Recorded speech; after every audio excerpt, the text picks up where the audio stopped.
Hello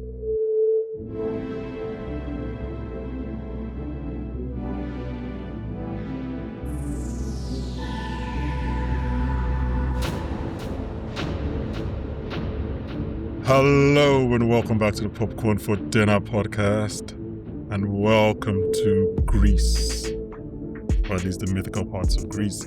Today we join the rest of the world in preparing for Christopher Nolan's adaptation of the Odyssey.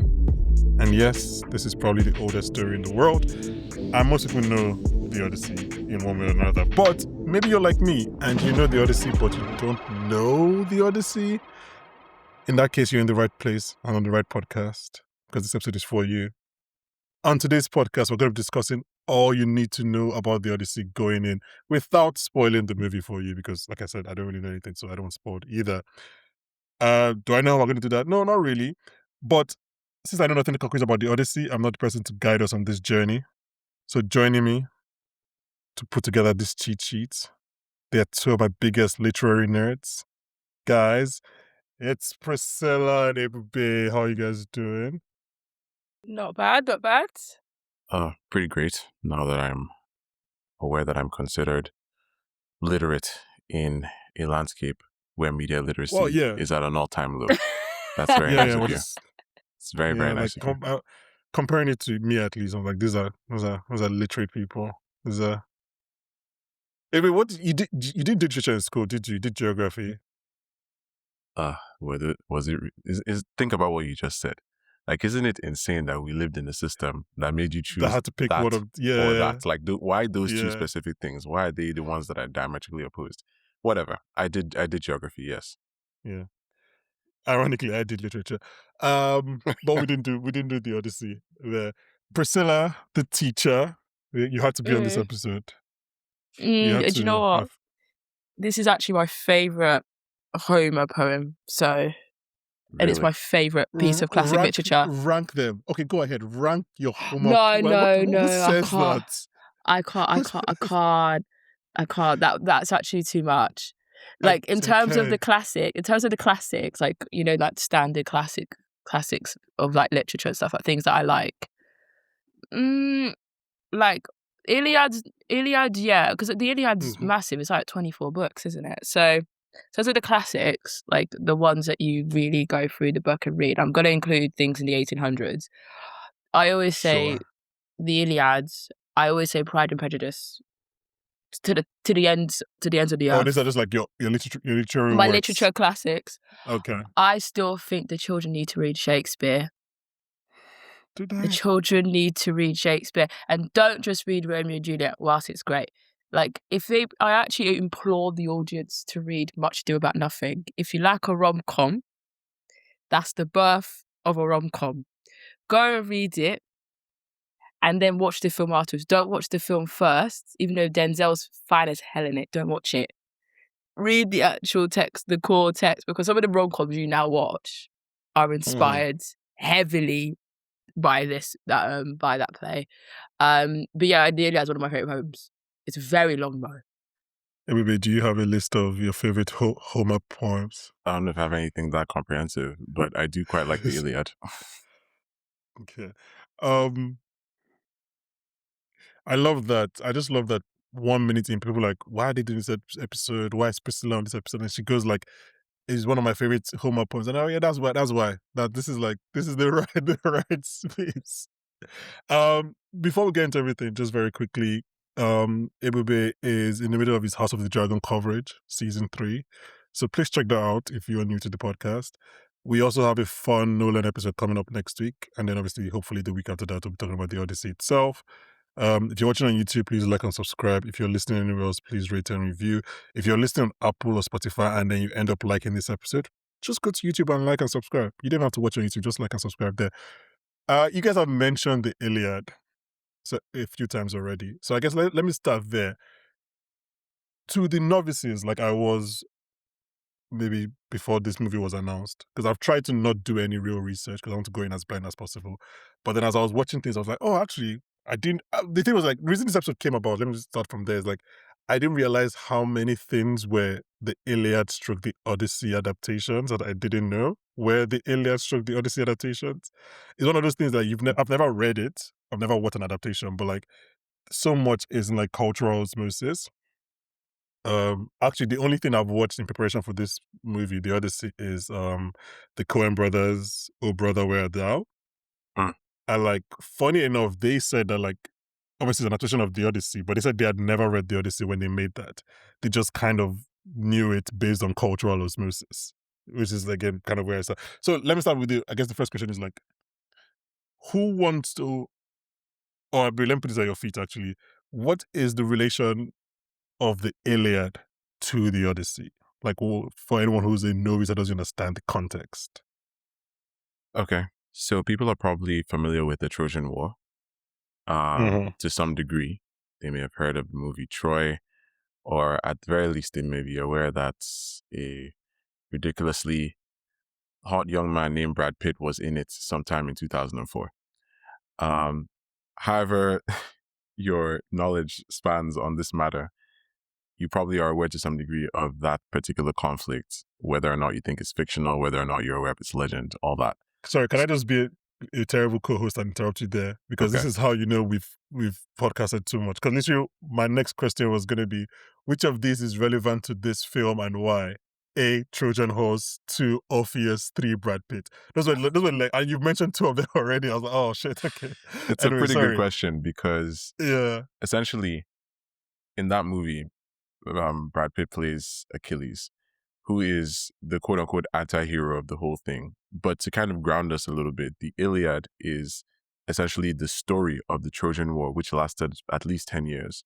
And the Trojan War essentially is a conflict that began when a young man named Alexander, who's also known as Paris by his family, essentially went to meet, I guess, the Greeks, for lack of a better term.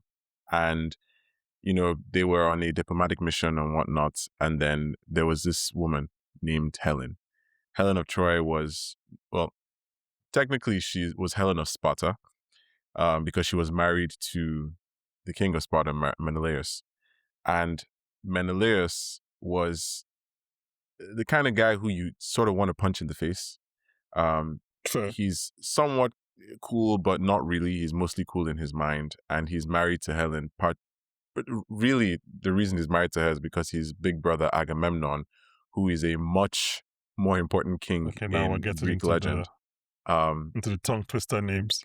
Yeah, Agamemnon. I think in the movie Troy, he might have been played by Brian Cox, actually. Yeah, he was. Yes. I think, so that was where Brian Cox played Agamemnon. So essentially, Agamemnon did a duel and he won Helen as a prize for his brother. And that's literally how she married Menelaus. So he's not necessarily that cool of a guy in his own right. So in Nepo marriage, in Nepo wedding, she was passed like a prize because she was seen as a prize. She was literally considered to be the most beautiful woman on earth. And Paris goes over there. He falls in love with her, convinces her to run away with him, and he literally steals Menelaus' wife. So eventually, of course, the Greeks find out about this. And sorry, how similar is this to Game of Thrones? No, I'm just right now thinking about like Robert, Ned's sister, like Rhaegar, Lyanna. Well, there definitely is some inspiration there. Yes. But yeah, essentially, Paris takes Helen back to Troy. And Troy is kind of like, present day Troy would kind of be around like the area of, I guess, let's call it Turkey, right?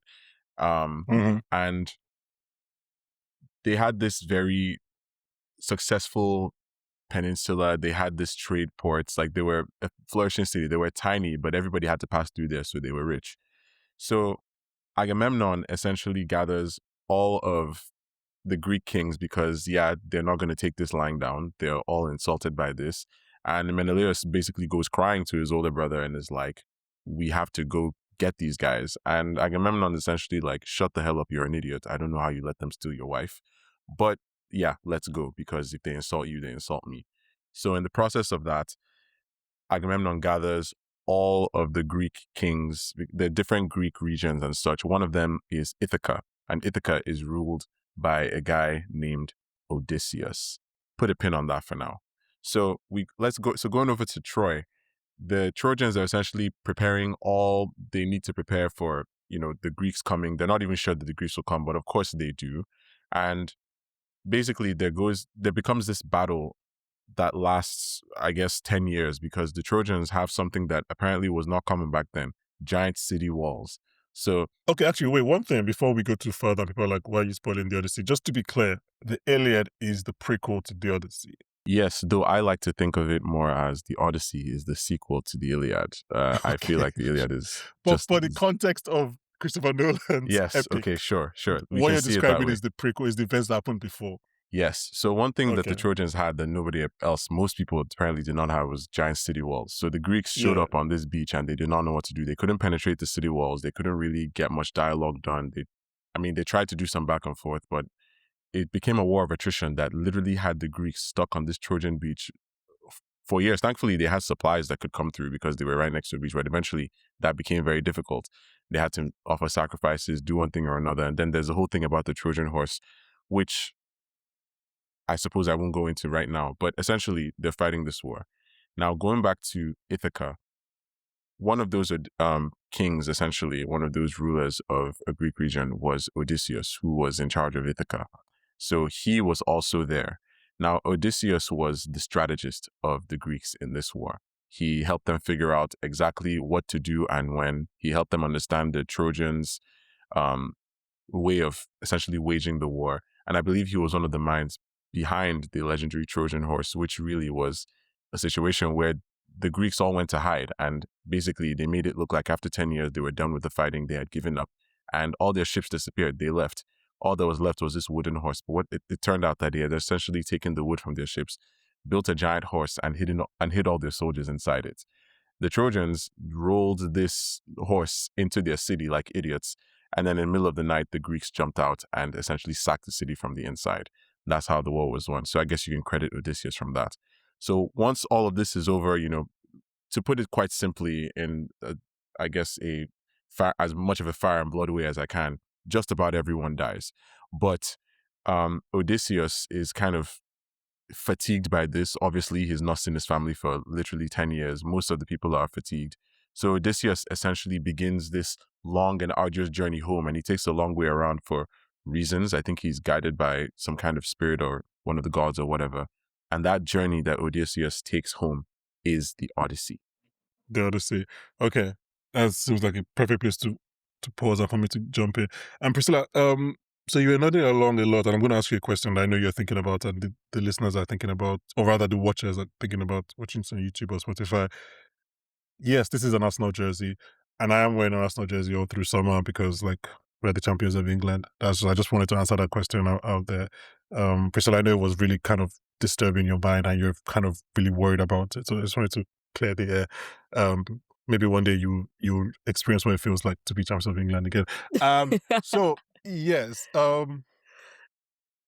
should say that, I think I've watched one trailer for The Odyssey and there is a shot of a horse. So, what is it? Are we thinking it's Nolan playing with time again? Are there going to be flashbacks to the fight of the Iliad? Is that present in the Odyssey itself? Or how do we think? Yeah, it's referenced in the Odyssey quite a lot because obviously it's his journey home back to Penelope and Telemachus, that essentially. But I think what Nolan's doing is what typical Nolan, I'm saying typical like it's offensive, like that's my dog, typical Nolan does, where he's playing with the concept of time. Mm-hmm. So the two concepts he loves is, he needs to go to a therapist about this, the idea of a father going back to his children and his wife. And that relationship, and that is cool because the Odyssey is a story about a father and a son. Often that happens in Nolan films. I don't think he needs to go to therapy. I think this is his therapy. No, he needs to go to therapy. This is. He needs psychological calling help. This therapy is making you part of the problem. He needs help. Look, have you watched The Fablemans and watched Steven Spielberg's filmography? Filmmaking is their therapy. He's literally said that the reason, because obviously just not to go on a long thing, which I'm sure we'll discuss more next week. Like, people complain that a lot of his characters have dead wives, right? And he said that, like, the reason that's the case is because, like, he can't imagine something worse. Yeah, like, it's like, that's his, like, he's not writing because he just wants to fridge all these women. It's like, what is the worst thing that would make this character, like, break? Then it's like, spiral. If Emma Thomas left me today, I would be, and that actually requires therapy. You're making her points, but go on. I think he's going on a 30-year journey on our box office dollars to make his therapy. He's trying to figure shit out. Anyway, sorry. Okay, then. Yeah, so journey back to Anne Hathaway and Tom Holland. Back to Anne Hathaway and Tom Holland, and you will have, obviously, Telemachus is with lots of the strategists from the Trojan War. So whilst they're having those discussions, I can see that they're going to flash back in. Christopher Nolan himself did say he was going to do it, hence why the horse looks insane, by the way. Like, it's probably the best I've seen the horse in a long, long time. It's like a Nolan film. I'm like, yeah, it's gonna, like, I just, like, there's some things that are just like the bare benchmark. Just, like, it's probably gonna look insane. I know, but it's like, the thing is, like, the one fear I had going into this, and it's nothing to do with Nolan himself, is the Odyssey is one of the hardest things to put to film for me personally, because it's one of the classics, and actually, I mean, everybody probably agree, it could be a 6-hour film, and it still won't be enough time to really get into depths of because he goes through quite a lot on that journey. He goes through a lot. I can't spoil it, dang. He does some things, many things that I don't agree with. There's some Regadega Cyclops dude that comes in that he has to confront. Then you've got, like, there's too much content in there that I was actually worried and thinking, how are you going to be able to really put this to film in a, and I know Nolan loves a long film, but how are you going to do this effectively? But yeah, essentially, it's messing around with time. You're going to see different perspectives of Odysseus when he is, obviously, during the war, as Ebube said, he was the strategist. He was the clear strategy guy when it came to working out the war. It actually is probably one of the main components as to why the war was won. And watching him make that journey back home. And I think it makes sense to have those flashbacks. And there will be several scenes with the Greek goddesses and the gods that will also play a part in this. I will say, I'm just saying this now, I hope Christopher Nolan embraced the whimsy with the Greek gods and goddesses. I'm not going to lie. Embrace the whimsy in this of it. Like, have some fun. Yeah, like, he did hint at me when I saw his interview with Colbert, and I was more like, okay, he's probably gonna embrace the whimsy, but there is something, like, he said that, like, Greek gods are the first superheroes of time, like Zeus, Achilles, Hercules, you name it, like, they're the first of our time. Athena. So when he said that, I'm like, great, but, like, there's so many things, particularly Athena and Circe doing this film, that are so fascinating, particularly with Telemachus and particularly with Odysseus. I really want them to do, but I don't know if he's going to do it, because he loves messing around with time, and I think, you know, there's so many films we can name that he's done it beautifully with, but he also likes it rooted in reality. Yeah, so, like, even Interstellar, as expansive as it was in terms of the science, and I'm a science nerd, so I was obsessed with the physics about it, it was still rooted in a core reality of a father going back to his children, and there was the core, like, it felt gritty. And I think the Odyssey the Odyssey is one of those things where I think he can do what he does best and have his vision, because it makes sense for it, because that's just his take of the story. So I think the thing about the Iliad and the Odyssey is you come away with your own perspective of what you think that story is about. For some, it's about the idea where you listen to the gods and you listen, a spirituality thing of actually listening to your inner voice and listening to a spiritual being above yourself. That's one person's take on it. Another person's take on it could be a man's love for his wife and the desperate need to want to go back home to be with her. Another one could be the idea of a son wanting to be much like his father and having to prove himself to get there. Like, it's up to the reader. That's what made the poem so great. It's up to the reader to really say, actually, what's my take on it? I'm interested to see where he goes with this, because there seems to be 2 or 3 takes that I'm grabbing from the trailers that I think he's going to do. and listening to Rob and Tom and Matt talk about it, they've got their own perspective, so that makes any sense.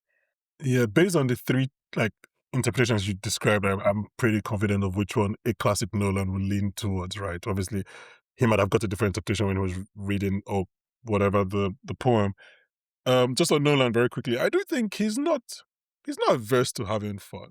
Like, there was a period where I think he was doing like one quote unquote serious, one fun. Like, you put Dark Knight Rises in the fun, like with Bane, and like he's clearly having fun with Bane, and then he does Interstellar, and then what's Interstellar? Dunkirk. Yes, that's serious. And then he does Tenet. He does Tenet, which is fun, like, and then he does Oppenheimer, which is serious. So I won't be surprised if he's a bit whimsy, like coming off 3 Oscars win for Oppenheimer. I won't be surprised if he embraces, in your word, the whimsy here. When he made Dunkirk, a classic World War II film, and he played around with time there, I was like, oh yeah, we've lost this guy. This guy's always going to play around with time. I was like, if you're making Dunkirk like a time puzzle, then I was like, yeah, that's it. This guy's. But his take on Dunkirk, like I hate war films. I just think, again. But I love Dunkirk. But Dunkirk, like, it's one of, I mean, in this country, it's like when you do GCSE history, anyone in the UK will probably relate. When you do GCSEs, the first one of the first, Dunkirk? Yeah, really? You do Dunkirk. Yeah, you do you learn about the whole of World War II, and Dunkirk is particularly what we talked about a lot. And it was so interesting seeing his take on it and actually focus on individuals. Because I think sometimes when you're watching a war film, you're watching you're watching like from Hitler's perspective. You're watching it from, you're watching particular events in the war, where he took on one of the most pivotal moments in the war where the war could have been lost, and then focus on individuals in those situations. And I think, what's that film called? Not 1917, which was a good one as well. Something on the Western Front. What is it called again? All Quiet on the Western Front. That's it. Those two, Dunkirk, 1917, and All Quiet on the Western Front, are the first like films where I'm like, you're watching it from the perspective of the person. Yeah. Which I think he's going to do with the Odyssey, because the Odyssey obviously is about Odysseus, but I like the fact he's making Telemachus, it's a paired story, because that's how I perceived it. It's Telemachus is Tom Holland? Yeah. Like, watching this guy going Son like, of Daddy, Odysseus. please, watch me 12. I want to be like you. And his dad going through torture and depression, trying to get back home, and Penelope having a stronger role in it, because I think there is a lot of focus, and obviously I'm intrigued to see what Matt Damon does, because I trust Matt Damon impeccably, what he does with it. But that, for me, that's the real story. I think the real love story for me in this is a love story between a father and a son. The fact that the son is desperate to do things that he's not even comfortable with. He learns through the entire course of the poem on how to be a man. He didn't, like, he was just a prince with a famous dad who was fighting in the war, and he's now having to now buck up, and now having to defend his mum from suitors, and work out what it's like to be a man without his dad there. And everyone's in your ear about what to do and how to do things. That's why it's such an interest. Like, it's really interesting. I'm happy you did it. That it's the two men are the two star roles in it, because for me that is the real story. I find it interesting that you've got two men at opposite ends of life, both wanted to be like there's things that Telemachus could be like his dad, and there's things like, do you know what I mean? Like, I think that for me is the love. As much as I love Penelope Down, that's my sister, and Hathaway is going to play her well. But yeah, that's for me, that's the true love Great story. summer I'm she's intrigued. Pardon? Arsenal, Knicks, Odyssey, all in one summer. That's just a great summer for Anne Hathaway. She also had Devil Wears Prada too. Yeah, like just an incredible combination of months. I had like, that's hilarious. She's like, I can't believe this is my life. But then the thing is, even with Tom Holland, if Brand New Day is what Brand New Day is, and he has the Odyssey and that back to back, that's insane. There's also the year Zendaya is having. Yeah. I even forgot. Do you know, sometimes I forget she's in this film, and then I'm like, and she's playing one of the most pivotal roles in the film. Oh, really? I thought we'll talk about it, but I thought she had a smaller role in I believe she's Athena. I thought I was... She's Athena, and Athena's a big. Oh, I can't spoil it, man. Oh, like when all I would say is when Tom was hired, I was like, yeah, because that's what I wanted for like that. Like he will do the sensitivity well.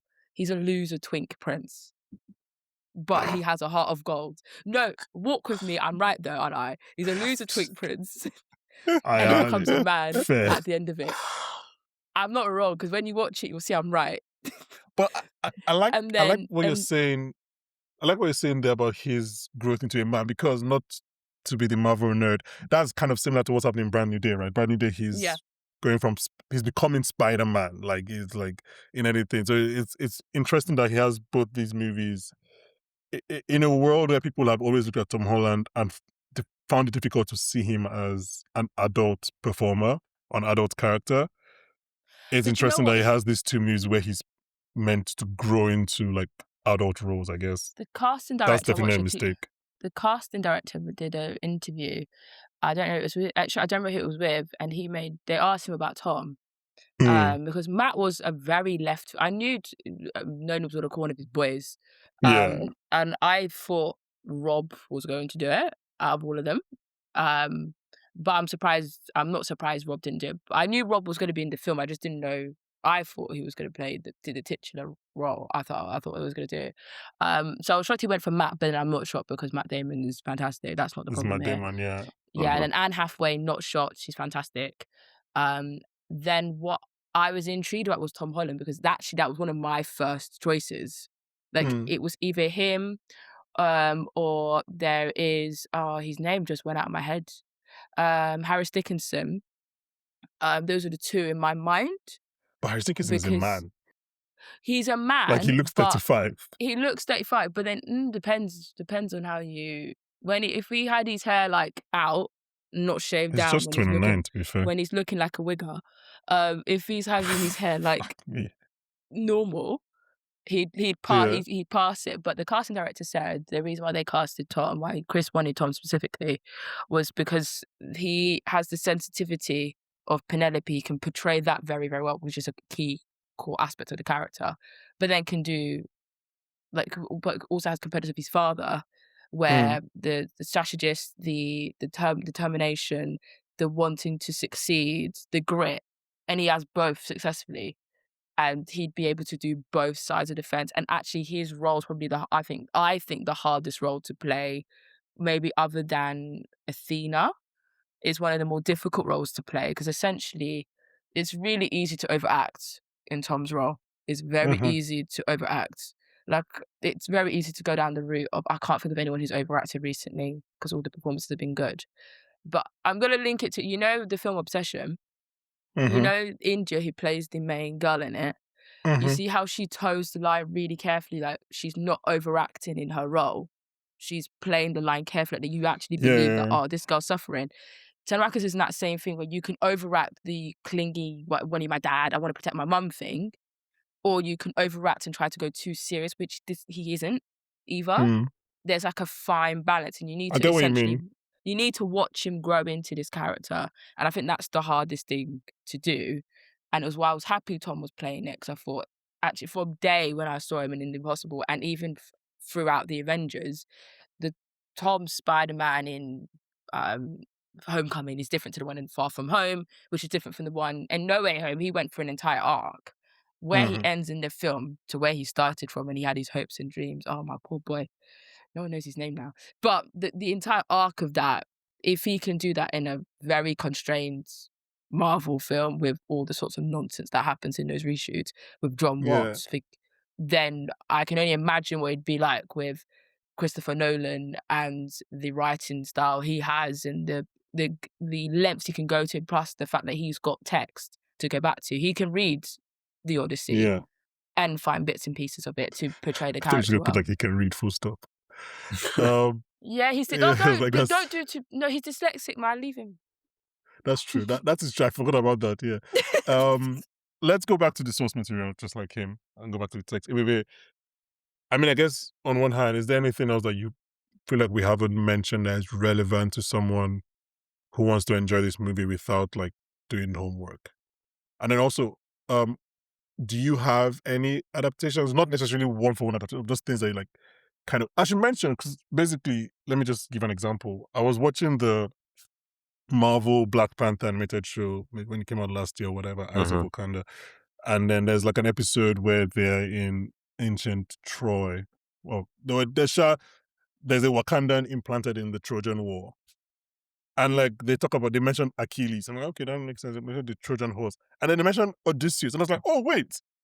That was when I first realized that the Trojan War and the Trojan horse was related to the Odyssey, like an Iliad. I just didn't, I knew these things are separate, like, right? So it's like, I was like, oh shit, sometimes Brad Pitt's Troy is that. And I was like, oh, so again, I know there's literary crisis. I'm part of that. I don't read. I get that. But it's like, all these things, like, I didn't clock it. I didn't put it together. So like, is there anything that is like maybe a tangential adaptation that people might not know that you like as an adaptation of the Odyssey? Okay, so I'll start by saying that the 2004 big Hollywood blockbuster that's just called Troy, starring Brad Pitt, is a very engaging film to watch. It's got very attractive people in it. It is completely inaccurate as far as the story is concerned. Like, it's, I think historians will tell you it's but wait, what does that mean? Upon fiction. But it's fiction, though. The original story is fiction. Yes, but if you were trying to, yeah, but you have to follow the poem, man. Yeah, like, I mean, even if it's so fiction, you mean not source accurate, not historical. Like, there was not actually a horse made of wood that went into Troy. It's essentially like, let's say you have a book. I don't know. Let's just call it Fire and Blood. Song of Ice and Fire. let's call it Fire and Blood. And let's say you are going to make a TV show and you decide, House of the Dragon is a good name for that show. Let's call it House of the Dragon. And then you do the first season. And then in the second season, Oh my God. Yeah, like it's like you're making choices. Are both things fiction? Yes. Is one an adaptation of the other? I mean, you kind of have to consider certain things, right? So my point is that with Justice for Ryan Condor. With Troy the movie, it's engaging, it's cool, but it doesn't really tell you the story of the Iliad as Homer wrote it or as Homer supposedly wrote it, right?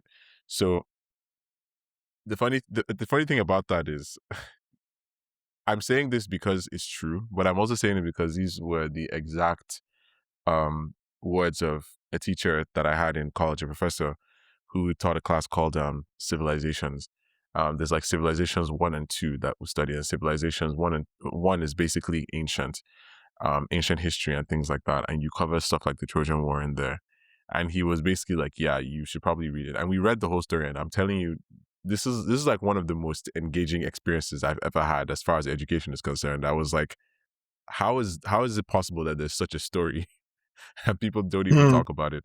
But all that led me to, a few years later, Netflix and BBC joined forces and came up with this TV show, an 8-episode single season show called Troy, Fall of the City. I mean, that's probably one of the strongest collaborations we can get in media right now, Netflix and BBC. When that happens, it tends to be pretty strong. It tends to be pretty good. And it was good, actually. In those 8 episodes, they tell the entire story of the Iliad, including where Paris / Alexander came from, the role that the gods had in it, and you get to know all of the characters involved. It's been criticized a little bit for taking some artistic liberties with some of the story elements, but as far as screen adaptations of the Iliad, it is easily the most accurate that I've seen.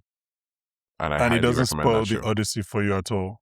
It doesn't spoil the Odyssey. In fact, it ends with Odysseus going on his journey.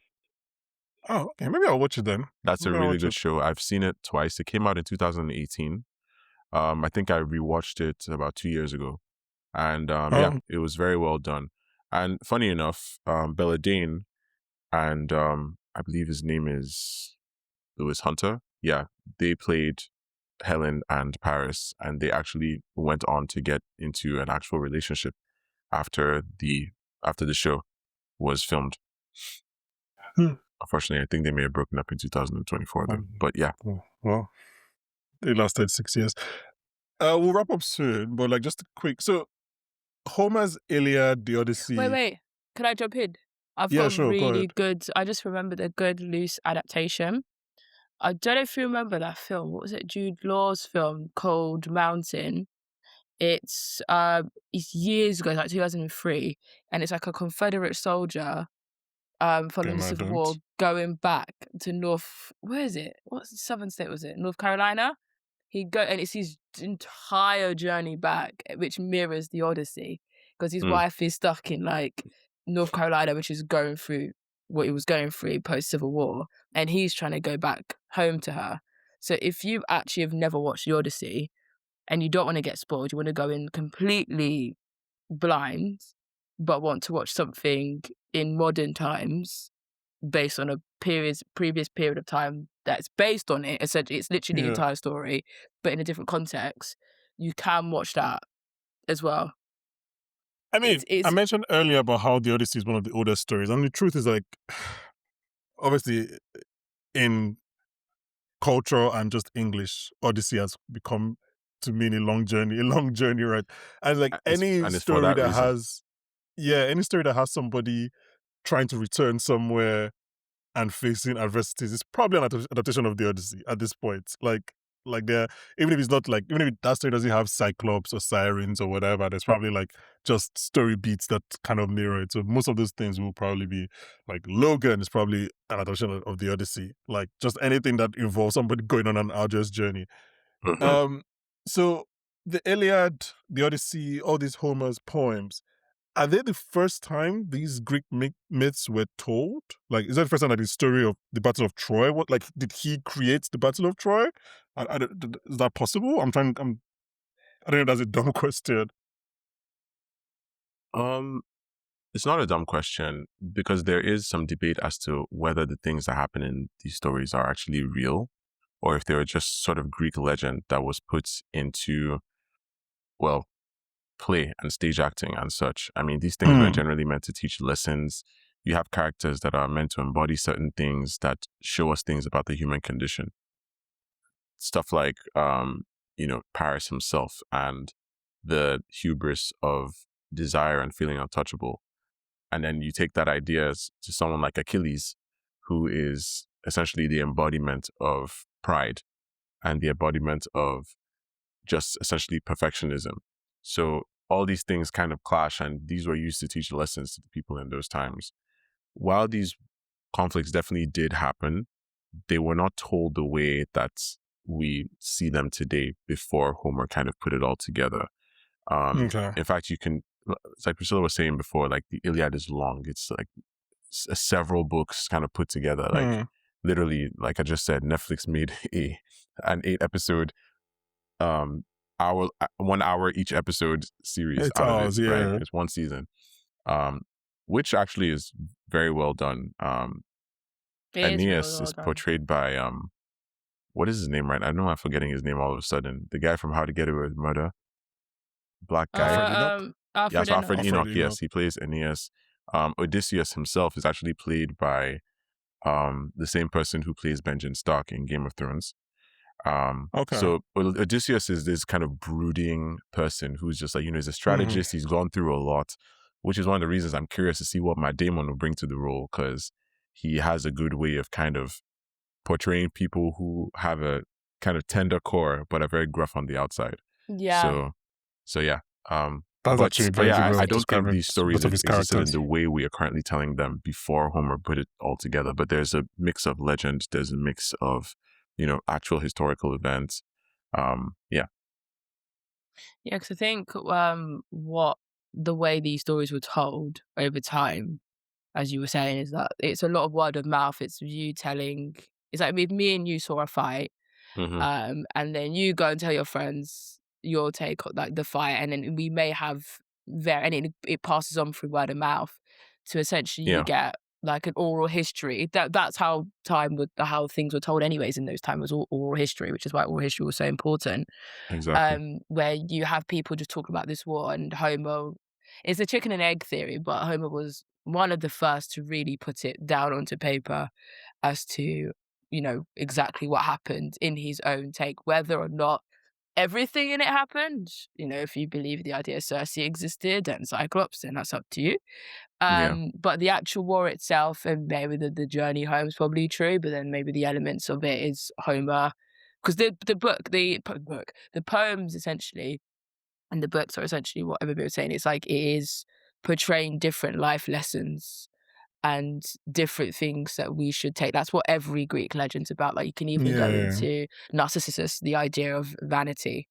Like it's all about you learning from it. And even to touch on his point about Matt Damon, what's really interesting is Ralph Fiennes just did one, The Return, which was phenomenal. He was. Should we mention that because the premise alone kind of spoils the ending of the or at least spoils something in the Odyssey. But the thing is, the Odyssey is so. It's like Romeo and Juliet. Like you may have not read it, but they both die in the end.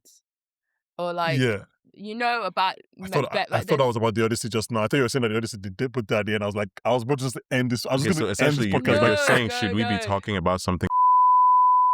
I think we can leave that for people to find out in the movie because they could do a whole different take on this.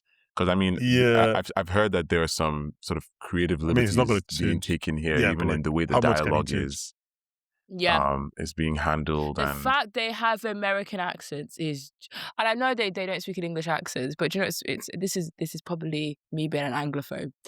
Whenever I watch period dramas, right, I either want to hear like you're speaking like as if you're from Greece, or I want to hear an English accent.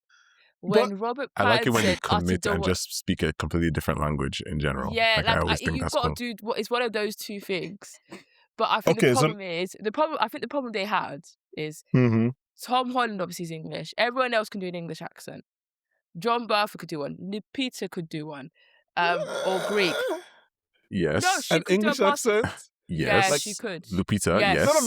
No, not Lupita. I'm just saying, like, in general, like, it's more likely that you can, like, Pattinson, Holland, do American, and to assume every other American does British. No, but this is I mean, Anne's done a good one. They have the time to work on it, no? You have the time to work on it. Because I think we've never heard bad accents on TV. We have. We just haven't heard them in Nolan films. And that is why he's doing America, because he doesn't want a bad accent in his film. But the problem is, like, I think it's obviously because of Matt Damon, and this is no shade on Matt Damon. Love you, don't like Boston. Love you though. Fair. No, I love him politically. That's my guy. But Guru hunting, yeah. But the thing with it is, it's like hearing Robert Pattinson utter the words "daddy." Daddy. I was like, yeah. I was like, what's happening? In Homer's, I was like, what is going on with that? I actually had to shine my eye and rewind, and I said I didn't hear that words. So I have a take on this. Because every other line was absolutely fine. Absolutely fine. Like, obviously, I know Tom could do American and American. Like, everything was fine. It's when Robert uttered the word daddy, I said, I don't even mind it too much because in context, I think it could make a lot of sense, especially since he's taunting Telemachus. No, it makes sense so much, but it's hearing it that was so. But just hearing it, jarring. Is it hearing the word or hearing it come from Robert Pattinson's mouth? No, not from Robert Pattinson's mouth. That man's a freak. But it's hearing that it's word. It's hearing the word daddy. Okay. It's hearing that. If he said father or dad, even if it was just dad, I'd be like, okay, I'll rock with it. Like, if you like it, I love it. Daddy. I have a take on this, and I've had this take since people started complaining about it on the internet, and I feel like it doesn't matter that much. I feel like if you weren't a, like... In context, it should be fine. And obviously we're doing this because you guys are ILIAD and Odyssey fans.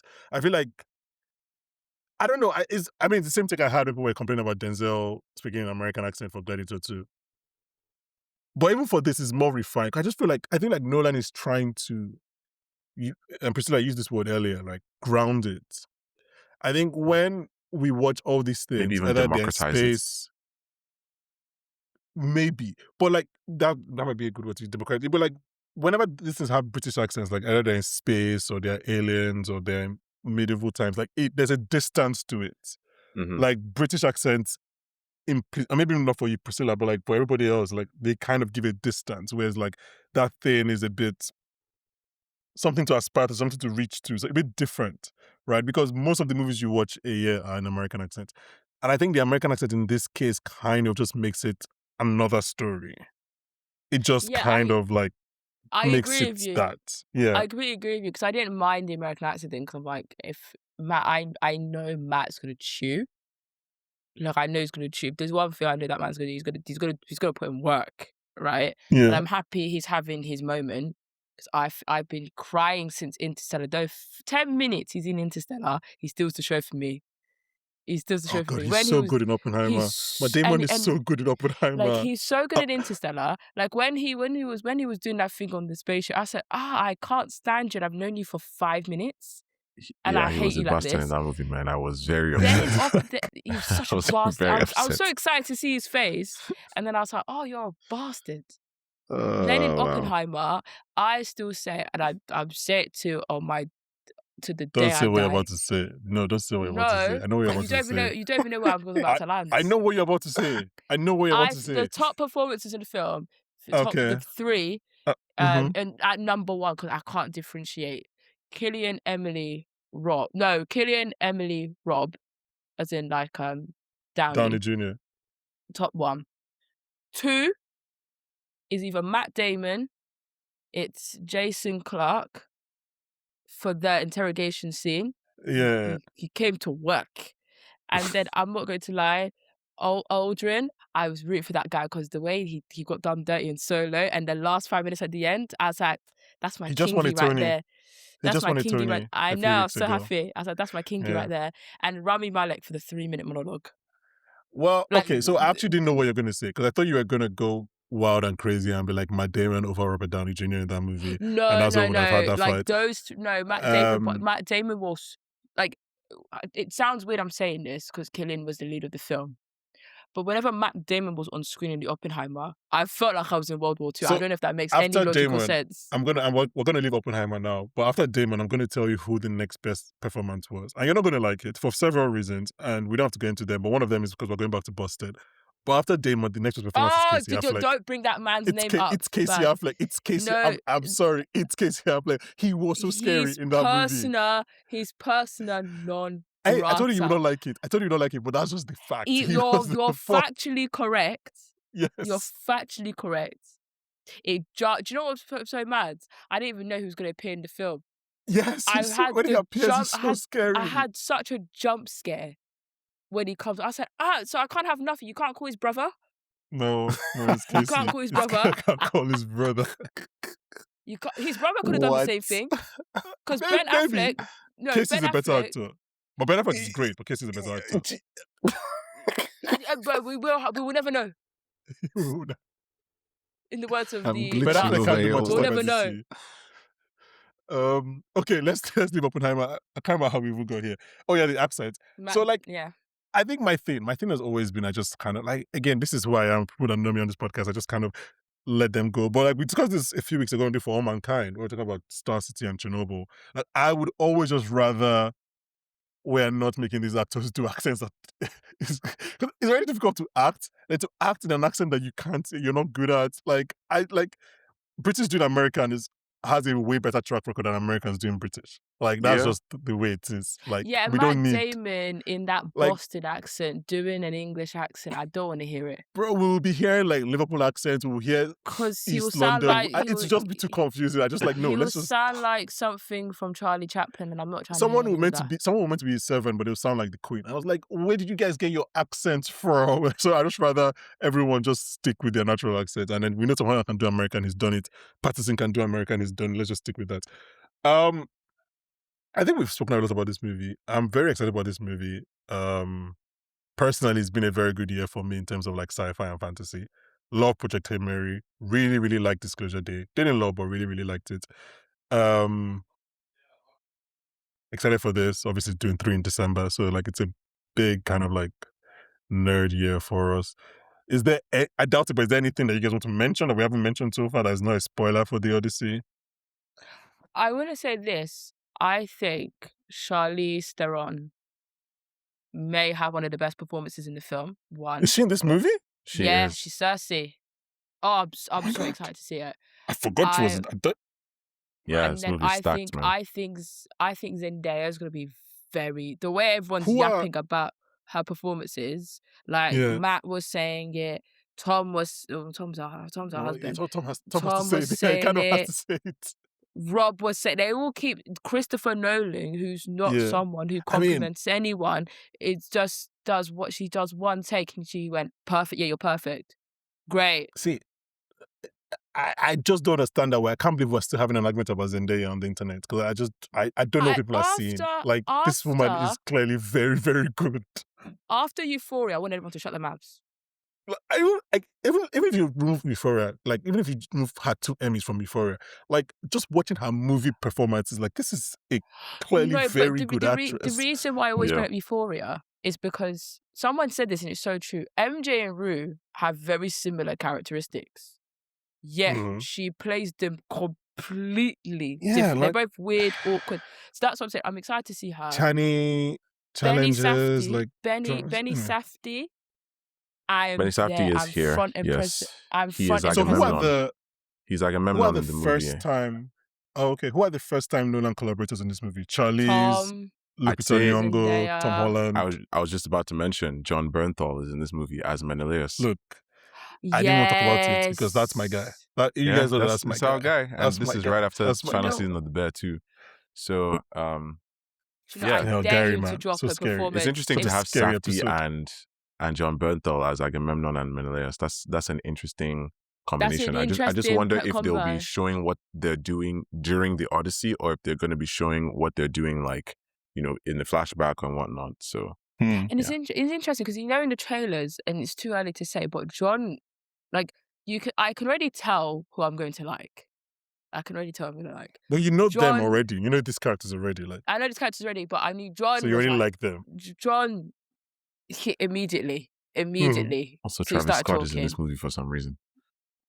You know, Nolan loves a nigga, man. Yeah. You throw a nigga a chip and he. I mean, the problem is that him and Travis Scott are really good friends, which is so That's the confusing. This is thing. random, I But the guess. thing is, but yeah, I think people put. I said this to you, didn't I? Bankole, like ages ago. We What? did a Nolan thing. I said people put personality on Nolan that's not true. It's not him. It's actually, you're right. Because that's a guy who loves Travis Scott and Tokyo Drift and Fast and Furious. I'm sorry to say that Me guy and is... him have the same. He validated my Fast and Furious #1 It's ranking. wrong. It's wrong, As but whatever. soon that's as fine. he said it, because me and you had 3 this is not the argument best. already. Whatever. But As let's... soon as he said it, yeah, I said I've been validated. But like, he's not this guy that people think. That's why for me personally, I actually like the idea of him doing the Odyssey, because I think it's I always think nice. he'll have when- fun. Just to he'll- put a he'll bow have on it and fun go back. with I think he'll be a bit whimsy in this. But I actually want him to do more. I think I said it after the Gladiator. There are so many Greek myths and Yeah. Roman myths you could do. Like, I think, what did I say? What Roman myth did they never do? They never, ever, ever, ever really go into depth into. They're obviously Roman gods and Greek gods. They argue about it all the time because they're exactly the same. But like Romulus and Remus is an interesting perspective. Like, we've had Hercules as a film, but Achilles is a really good idea of film. But speaking of Achilles, because I don't know if this person will be playing Achilles, but Elliot Page, I'm very intrigued because I don't know who they're playing. I don't know who he's playing at all. But I thought it's Achilles. That when they first got casted, I was like, that seems very Achilles-like. But I don't, and obviously they're a returner. But now I don't. Now, when I saw them in the dirt, I said, I don't know. I think that Achilles casting has actually been confirmed. Who is it? You just said it. Like, I think that is actually the casting. Elliot Is for it Achilles. Elliot? Because Yeah. I thought it was Elliot, and then, you know, when was it the third trailer? The second or You third? lost me. I only watched the first one.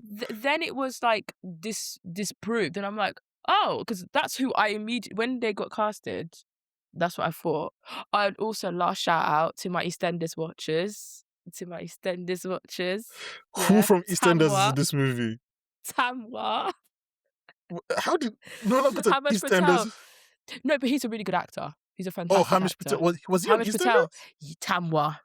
I did not know he was Yeah. on EastEnders. Oh, I like was- Hamish. I mean, he was in Tenet. He's a Nolan returner. I like Yes. Hamish a lot. I didn't know he was in EastEnders. That's Fair enough. That's good law for you. Yeah, that is. And on that bombshell, let's wrap this episode. I did not know how Miss Pricilla was in EastEnders. That's kind of crazy. Okay. I really hope we've helped you guys. Only if not, I hope you enjoyed the last hour. I don't know, man. Like, we're all excited for the Odyssey. Maybe after that, you can go read the Odyssey or listen to the audiobook or whatever. The audiobook apparently is narrated by Claire Danes. So I think That's either legit. the Odyssey or Iliad, one of them. She narrates one of them. Okay, guys, thank you very much for listening. Pricilla, Ebube, thank you very much. Maybe we'll get you guys back on for the Odyssey if we can align our schedules. If we get to watch it early enough, we'll figure that out. If not, I'm sure we'll definitely have something about the Odyssey for you guys. Thank you very much for listening. And join us next week. We'll be joined by Oscar winner, still yet to collaborate with Christopher Nolan, Daniel Kaluuya. Bye, guys.